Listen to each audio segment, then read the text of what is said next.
সাতের অঙ্কটি দেখাচ্ছ, চাঁদার সাহায্যে 80 ডিগ্রি এবং 100 ডিগ্রি কোণ আঁকি এবং পেন্সিল কম্পাস সাহায্যে 80 ডিগ্রি ও 100 ডিগ্রি কোণের সমান করে দুটি কোণ আঁকি, কোণ দুটি কীরূপ কোণ লিখি। তাহলে দেখো এটা 7-এর দাগ। তাহলে প্রথমে কি বলেছে, দুটি কোণ আমাদের অঙ্কন করতে হবে, একটি 80 ডিগ্রি এবং একটি 100 ডিগ্রি। তাহলে দেখো প্রথমে যে কোনো দুটি রেখা আমরা টানবো। আমরা পেন্সিল বাদ দিয়ে পেন নিয়েছি, কারণ তোমাদের দেখার সুবিধার জন্য। তোমরা কিন্তু কখনো পেনে অঙ্কন করবে না, তোমাদের পেন্সিলেই অঙ্কন করতে হবে। তাহলে দেখো এই একটি রেখা টানলাম আমরা এবং এই একটি রেখা আমরা টানলাম, দুটি রেখা আমরা অঙ্কন করেছি। এবার দেখো দুটি রেখার চাঁদা নিয়েছি। এবার চাঁদাটি দেখো এর সোজা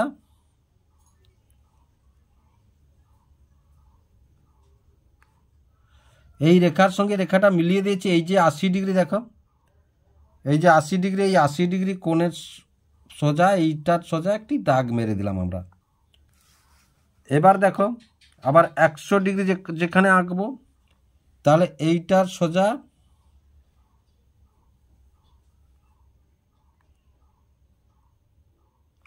এবার দেখো এই যে 100 ডিগ্রি, এই 100 ডিগ্রির দাগ মেরে দিলাম। এবার দেখো এখান থেকে এটা টানবো আমরা,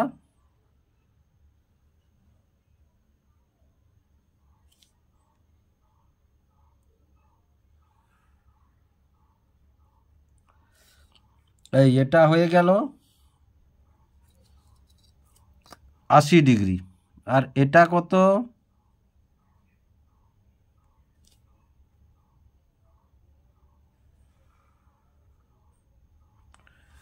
এটা হয়ে গেল 100 ডিগ্রি। এবার অনুরূপভাবে দেখো এই দুটো কোণের সমান করে আমরা কোণ অঙ্কন করব। তাহলে এ কোণটার নাম দিলাম আমরা এ, বি এবং সি। এটার নাম দিলাম আমরা এক্স, ওয়াই এবং জেড। অনুরূপভাবে দেখো নিচেও আমরা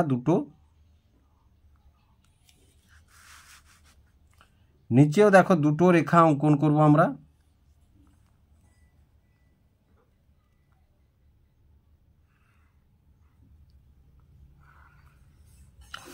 এই যে দুটো রেখা অঙ্কন করেছি। এবার দেখো পেন্সিল কম্পাসের যে কোনো একটি ফাঁক নিলাম আমরা, ফাঁক নিয়ে দেখো এখানে বসালাম আমরা,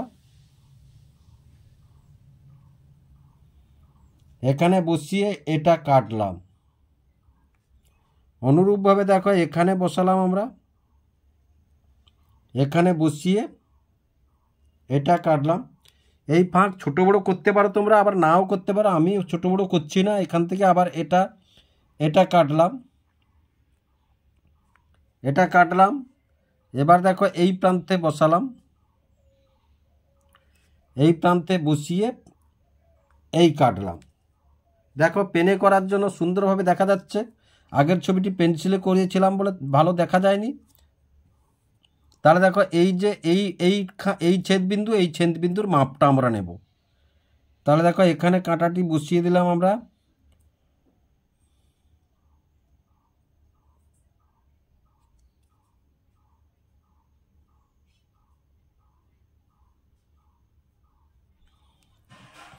তাহলে দেখো এবার ছেদবিন্দুটির মাপ আমরা নিয়েছি। এবার এইভাবে কেটে দিলাম আমরা। তারপরে দেখো এইখান থেকে এই ছেদবিন্দুর মাপটা আমরা নেব।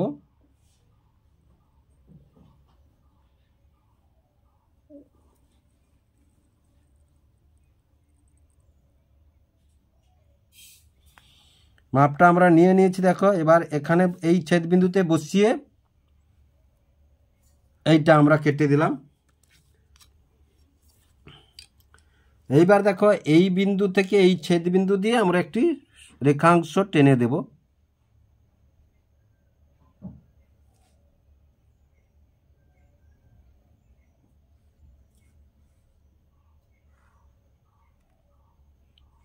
এই টেনে দিয়েছি এবং আবার দেখো এই বিন্দু থেকে এই ছেদবিন্দুর উপর দিয়ে একটি রেখাংশ টেনে দেব আমরা।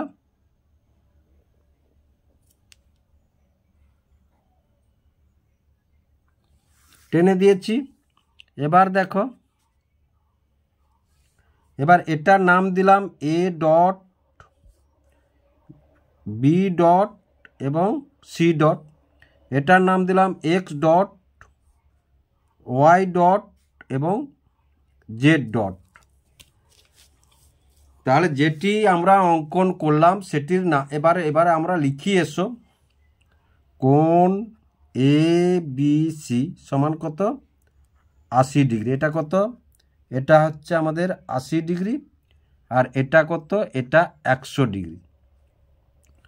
এবং কোণ এক্স ওয়াই জেড সমান কত 100 ডিগ্রি।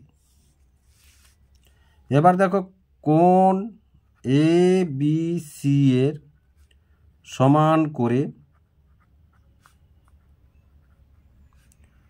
কোণ A dot, B dot, C dot অঙ্কন করলাম।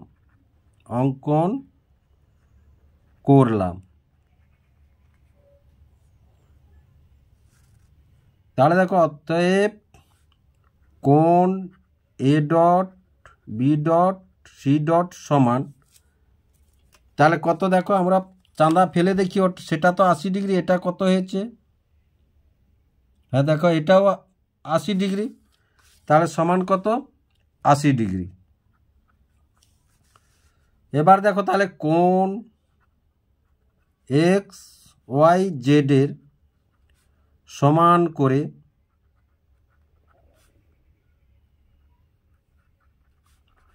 কোণ X dot, Y dot, Z dot অঙ্কন করলাম।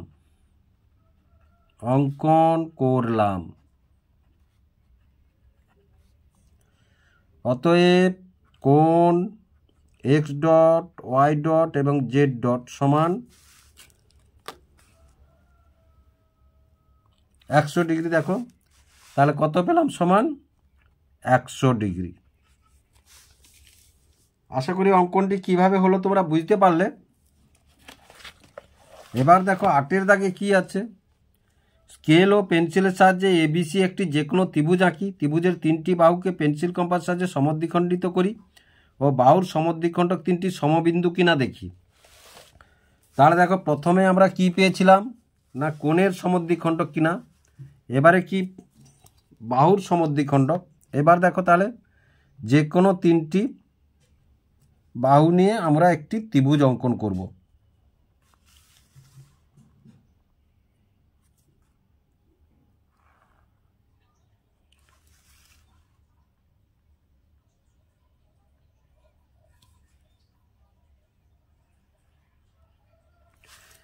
এই ত্রিভুজ একটি অঙ্কন করেছি দেখো। তাহলে এই ত্রিভুজটির নাম আমরা দিলাম এ বি এবং সি।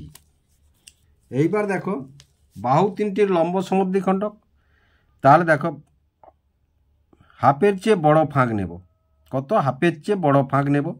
এই নিয়েছি। এবার এই প্রান্ততে বসিয়ে দেখো, এই প্রান্ততে বসিয়ে এই এখানে একবার কাটবো, আবার এখানে একবার কাটবো। আবার দেখো এ প্রান্ততে বসালাম, এ প্রান্ততে বসিয়ে এখানে একবার কাটবো, এখানে একবার কাটবো এবং ওই দুই ছেদ বিন্দুটি আমরা যোগ করব।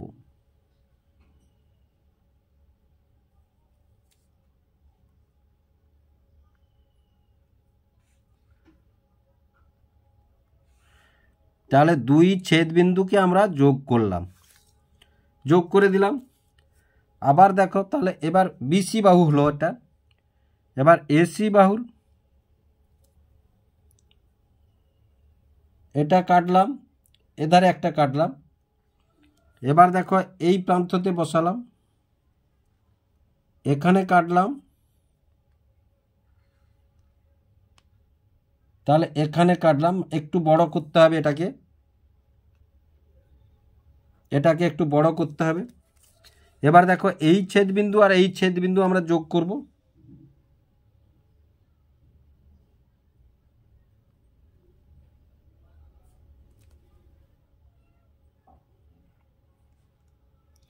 যোগ করে দিলাম। এবার এসি বাহুটি হয়ে গেল। এবার দেখো বিসি বাহু, এবি বাহু, এবার এবি বাহু। তাহলে দেখো এখানে কাটলাম আমরা আর এখানে কাটলাম, তারপরে দেখো এখানে বসালাম, এখানে কাটলাম আর এখানে কাটলাম। এবার দেখো এই ছেদবিন্দু আমরা যোগ করব।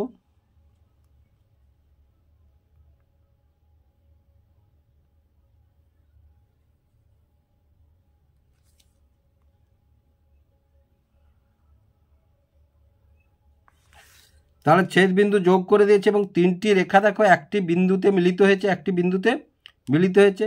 এবার এগুলোর নাম দিয়েছো আমরা।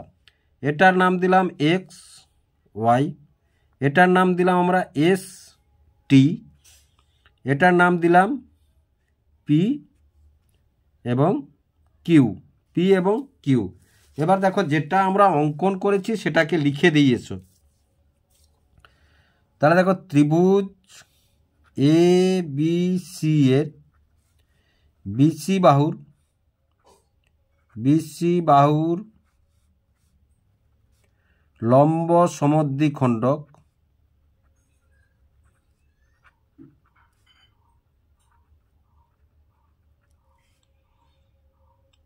এক্স ওয়াই এবং এসি বাহুর লম্ব সমদ্বিখণ্ডক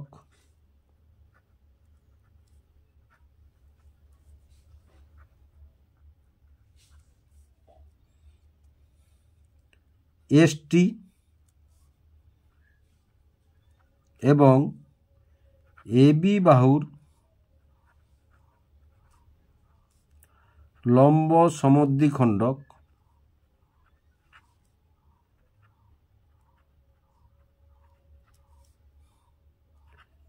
পি কিউ পরস্পর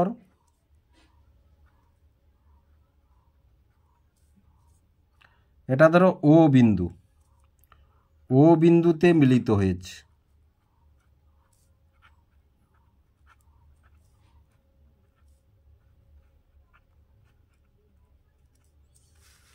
তাহলে আমরা এখান থেকে কি সিদ্ধান্তে আসতে পারি? অতএব ত্রিভুজের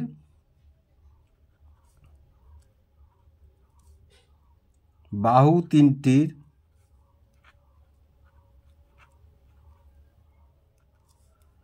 বাহুর তিনটি লম্ব সমদ্বিখণ্ডক